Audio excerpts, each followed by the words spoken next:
cara mengaplikasikan Rahman dan Rahim seperti itulah mestinya. Bukan Tuhan yang murka nggih Pak seperti itu nggih. Tuhan kok murka? Kapan Tuhan itu murka? Wong Tuhan sudah menciptakan kok Tuhan itu murka? Masa dengan gregetan dengan makhluknya terus dia murka? Berarti bukan Tuhan.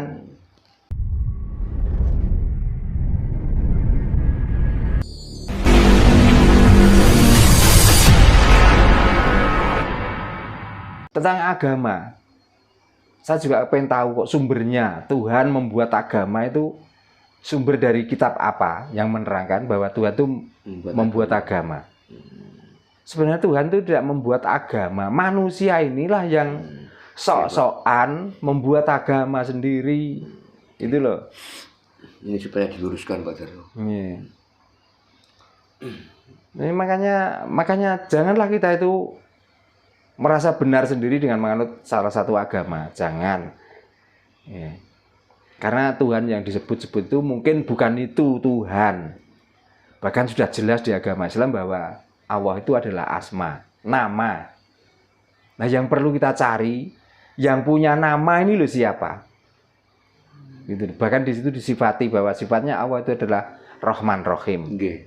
Rahman Rahim juga banyak yang mengartikan bahwa itu sifat kasih sayang. Arti dari kasih sayang Tuhan itu apakah Tuhan itu selalu membela, Tuhan itu selalu menyayangi, apakah seperti itu?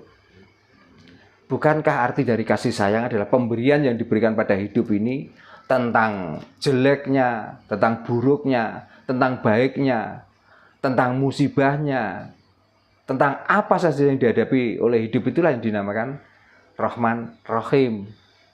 Jadi Rahman Rahim jangan diartikan hanya satu penetapan, artinya adalah kasih dan sayang.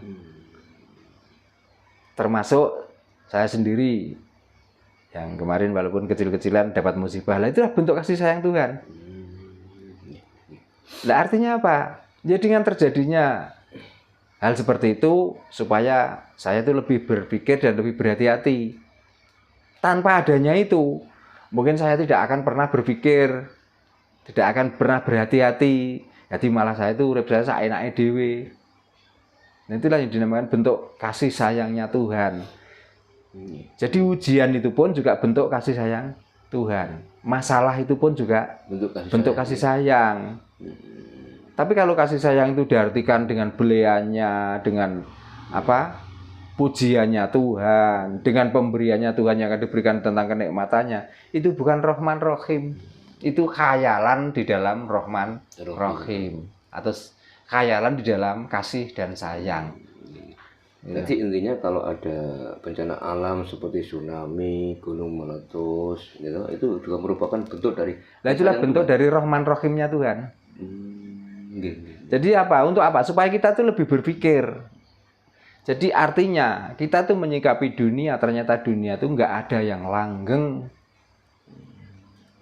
Bahwa dunia itu cokro magilingan kalau orang Jawa. Silih berganti.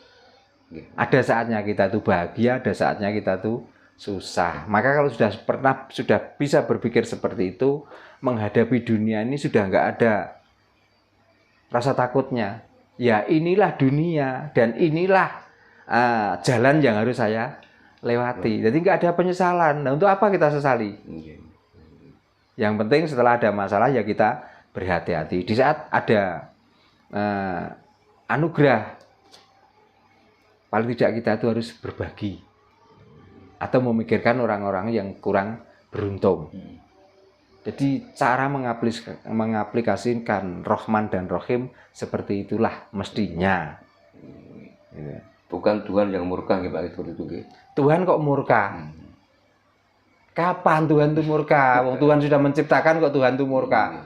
Masa dengan gregetan dengan makhluknya terus dia murka? Berarti bukan Tuhan. Tuhan itu nggak ada sifat murkanya. Maksud Tuhan kok galak? Tuhan kok galak lah. Makanya saya ajak, terutama orang-orang Jawa yang sudah mempunyai Tuhan yang sangat indah, Tuhan yang sangat jelas, Tuhan yang sangat terang. Mari kita selalu merasakan kehadiratnya.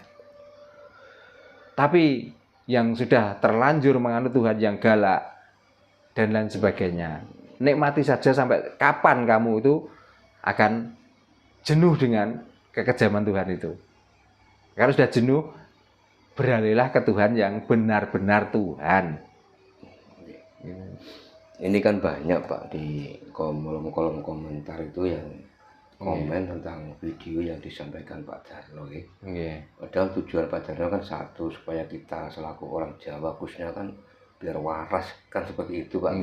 Bukan kok tujuan kita itu untuk menjelek-jelekan ajaran lain, kan bukan gitu. Biar kita yang cepat sadar, kan seperti itu Pak intinya. Tapi banyak yang menjelekan. Tuh. Itu resiko. Nah, itulah sifat Rahman Rahimnya Tuhan. Jadi jangankan kita tuh melakukan yang jelek nggak dihujat, melakukan yang hal baik pun harus berani menerima hujatan. Nah, bagi kita yang waras, memang jalan inilah yang harus saya kerjakan dan harus saya sampaikan. Nah, peduli amat dengan orang yang menghujat. Untuk apa? Lagian kan kalau ada hujatan kan kita bisa berintrospeksi diri. Introspeksi dalam arti bukan mengalah. Tapi introspeksi dalam arti karena kebenaran itu bukan, mungkin belum tentu kalau yang pernah kita kerjakan. Tapi kebenaran sebenarnya masih banyak yang misteri atau yang masih tersimpan yang belum pernah kita kerjakan. Betul Pak. Jadi intinya kita itu harus waras dan kembali ke ajaran budi Pak, ya, ajaran guru kita sendiri ya. Ya mau tidak mau, kalau sampai saat ini kita tidak mau kembali ke ajaran budi, lalu melihat ajaran-ajaran yang baru di sini, bahkan kebanyakan pelaku-pelaku ajaran yang dianggap baik itu sekarang sudah menunjukkan tingkah lakunya yang kurang baik. Maksud kalau ada orang sudah mulai jalannya tidak benar dan mau masuk ke jurang, terus kita ikuti harus masuk ke jurang, apakah kalau kita itu dalam arti itu menghindari jurang itu, apakah kita termasuk orang salah? Kan saya juga nggak salah kalau saya mengajak jangan ikuti itu karena nanti akhirnya masuk jurang. Maksud saya salah? Maksud tahu kalau orang itu mau masuk jurang terus ya sudahlah itu pilihanmu, masa seperti itu. Nah terus rasa saya sebagai manusia itu di mana? Coba. Karena saya sendiri belum mengaku benar, tapi saya berusaha untuk mencari kebenaran. Gitu loh. Sekarang kan banyak orang-orang itu pada pindah ajaran Pak. Bahkan bisa dikatakan pindah agama lah. Kalau orang non muslim pindah ke Islam kan namanya mu'alaf. Dan itu pun ada syarat lah. Jika kamu ingin jadi mu'alaf nanti harus mengucapkan 2 kalimat syahadat. Nah, bagaimana ketika orang-orang yang sudah terlanjur mengikuti ajaran-ajaran dari Timur Tengah mau mengikuti ajaran Jawa, ajaran luhur, ada nggak syarat-syarat yang harus dilakukan Pak? Kepercayaan itu langsung berhubungan dengan Tuhan. Nah, yang membuat aturan itu manusia. Lah, apakah mau menyembah Tuhan itu harus mengikuti aturan manusia? Kan tidak. Jadi yang mulai beli mu'alaf, yang mulai beli murtad itu sebenarnya manusia itu dengan kekecewaannya sendiri. Sebenarnya begitu. Tapi kalau urusan kita dengan Tuhan, karena percaya nggak percaya bahwa sebenarnya Tuhan itu tempatnya di dalam tubuh manusia, letaknya di hati atau kolbu, sudah jelas. Wong kita itu sudah bersama dengan Tuhan kok. Nah kita mau menyembah dengan cara ini ya sah, dengan cara ini ya sah. Jadi tidak ada yang menuntun, oh syaratnya kamu kalau mau pindah dari agama ini, mau masuk ke kapitayan harus begini dan begitu. Yang diharuskan kalau masuk ke kapitayan utamanya agama budi, kita harus bisa merubah perilaku kita dan cara kita berpikir dan cara kita mengaplikasikan cara bermasyarakat, cara berkomunikasi dengan orang, yang tujuannya itu membuat ketentraman, tidak harus membuat kehancuran. Cuman itu syaratnya.